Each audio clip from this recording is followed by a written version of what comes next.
ಅಧ್ಯಯನದಲ್ಲಿ ಏಕಾಗ್ರತೆ ಭಾಗ 2 ಈ ಒಂದು ವಿಷಯವನ್ನು ಈ ಒಂದು ವಿಡಿಯೋದಲ್ಲಿ ತಿಳಿದುಕೊಳ್ಳೋಣ.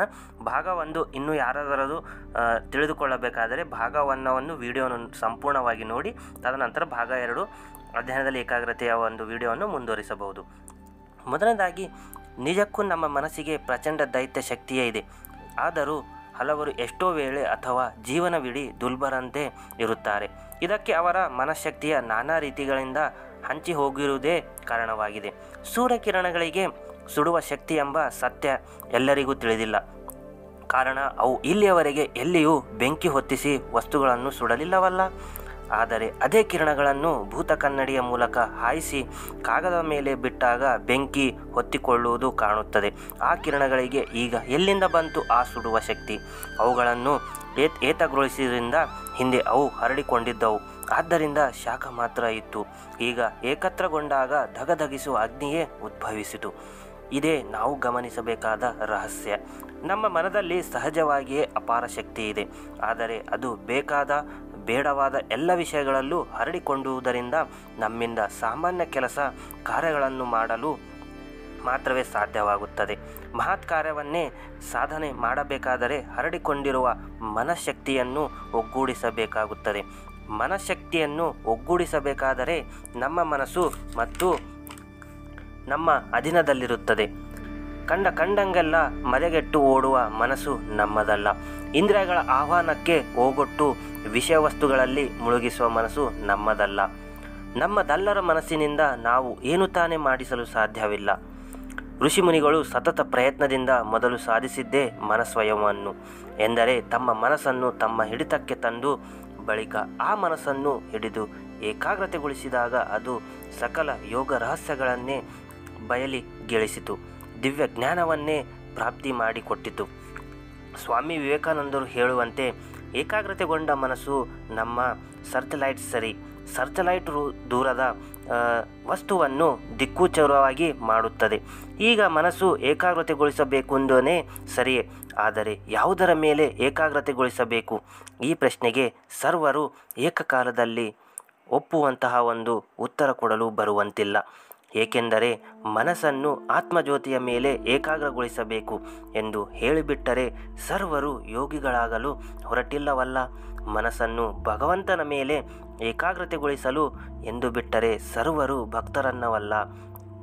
ಮನಸ್ಸನ್ನು ಪಾಠದ ಮೇಲೆ ಏಕಾಗ್ರತೆಗೊಳಿಸಬೇಕು ಎಂದು ಬಿಟ್ಟರೆ ಸರ್ವರು ಶಾಲಾ ವಿದ್ಯಾರ್ಥಿಗಳೇನಲ್ಲವಲ್ಲ. ಆದ್ದರಿಂದ ಅವರವರು ತಮಗೆ ಅಗತ್ಯವಾದ ವಿಷಯದ ಮೇಲೆ ಮನಸ್ಸನ್ನು ಏಕಾಗ್ರತೆಯಾಗಿ ನೋಡೋಣ ಎನ್ನುವುದೇ ಸರಿ.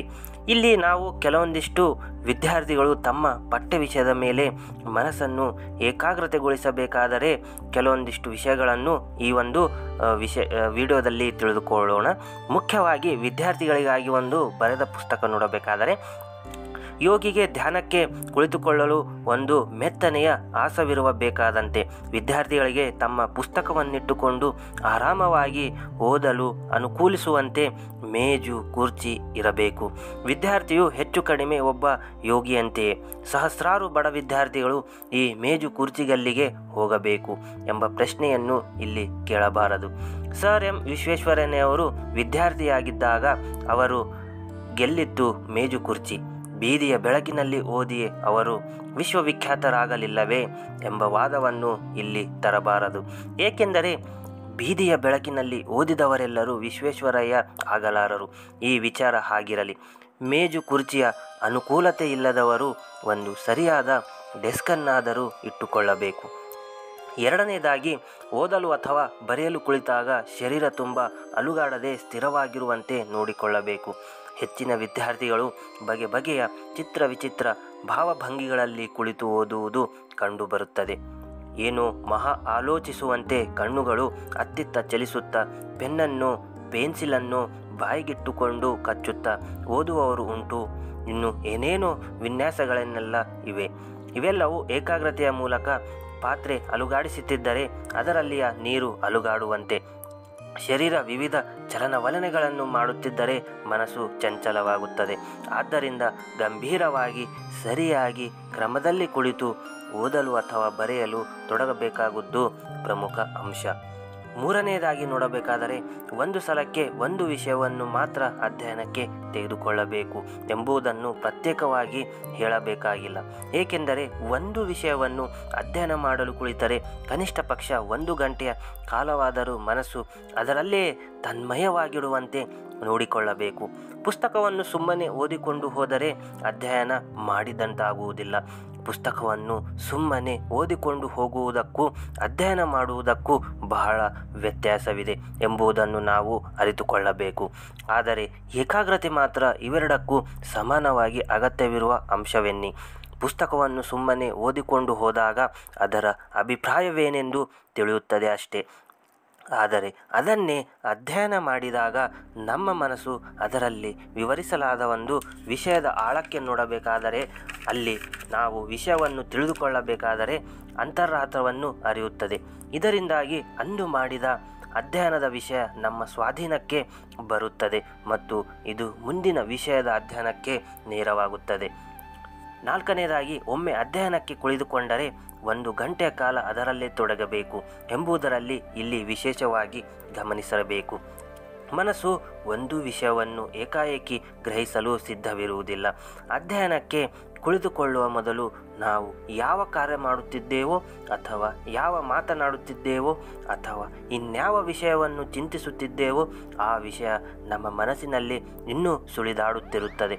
ಆದ್ದರಿಂದ ಈಗ ಅಧ್ಯಯನಕ್ಕೆ ಕುಳಿತಾಗ ಮನಸ್ಸು ಅಣಿಯಾಗುವುದಕ್ಕೆ 8-10 ನಿಮಿಷಗಳಾದರೂ ಬೇಕಾಗಬಹುದು ಮತ್ತು ಮನಸ್ಸು ವಿಷಯದ ಆಳಕ್ಕೆ ಪ್ರವೇಶಿಸಿ ಅರಿಯಲು ತೊಡಗುವ ವೇಳೆಗೆ ಸರಕ್ಕನೆ ಅಲ್ಲಿಂದ ಎದ್ದರೆ ಏಕಾಗ್ರತೆ ನಷ್ಟವಾಗುತ್ತದೆ, ಅಧ್ಯಯನಕ್ಕೆ ಭ್ರಷ್ಟವಾಗುತ್ತದೆ. ಆದ್ದರಿಂದ ಮನಸ್ಸು ಅಧ್ಯಯನದಲ್ಲಿ ಕೇಂದ್ರೀಕೃತವಾದಾಗ ಆ ಅವಕಾಶವನ್ನು ನಾವು ಉಪಯೋಗಿಸಿಕೊಂಡು ಇನ್ನೂ ಆಳಕ್ಕೆ ಮುಳುಗಬೇಕು ಸ್ನೇಹಿತರೆ. ಹೀಗೆ 1 ಗಂಟೆಯ ಕಾಲವಾದರೂ ಮನಸ್ಸು ಅಲ್ಲೇ ನಿಲ್ಲುವಂತೆ ಮಾಡಬೇಕು. 5ನೇದಾಗಿ ನೋಡಬೇಕಾದರೆ, ಈ ಸಂದರ್ಭದಲ್ಲಿ ಯಾರಾದರೂ ಮನಮಂದಿ ಬಂದು ಯಾವುದೋ ವಿಷಯಕ್ಕೆ ಕರೆಯಬಹುದು. ಆದ್ದರಿಂದ ಅವರಿಗೆ ಮೊದಲೇ ಹೇಳಿಟ್ಟಿರಬೇಕು, 1 ಗಂಟೆಯ ಕಾಲ ಯಾರೂ ನನ್ನನ್ನು ಕರೆಯಬೇಡಿ ಎಂದು.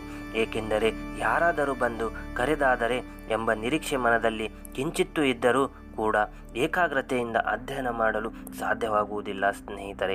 ಕೊನೆಯದಾಗಿ ನೋಡಬೇಕಾದರೆ, ಇನ್ನು ಶಬ್ದ ಮಾಲಿನ್ಯ ಸಮಸ್ಯೆ ಹೊಂದಿದೆ.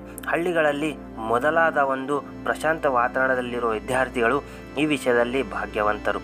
ಆದರೆ ಪಟ್ಟಣಗಳಲ್ಲಿ ನೋಡಬೇಕಾದರೆ, ಅದರಲ್ಲೂ ರಾಜಧಾನಿಯಲ್ಲಿ ವಾಸವಿರುವ ವಿದ್ಯಾರ್ಥಿಗಳು ಅನವಶ್ಯಕವಾದ ಗದ್ದಲಗಳೊಂದಿಗೆ ಗುದ್ದಾಡುತ್ತಿರಬೇಕು. ಆ ಗದ್ದಲಗಳೆಲ್ಲ ನಗರಗಳೆಲ್ಲ ಅನಿವಾರ್ಯವಾದ್ದರಿಂದ ಅದಕ್ಕೆ ಹೊಂದಿಕೊಳ್ಳದೆ ಬೇರೆ ಯಾವುದೇ ದಾರಿ ಇಲ್ಲ ಸ್ನೇಹಿತರೆ.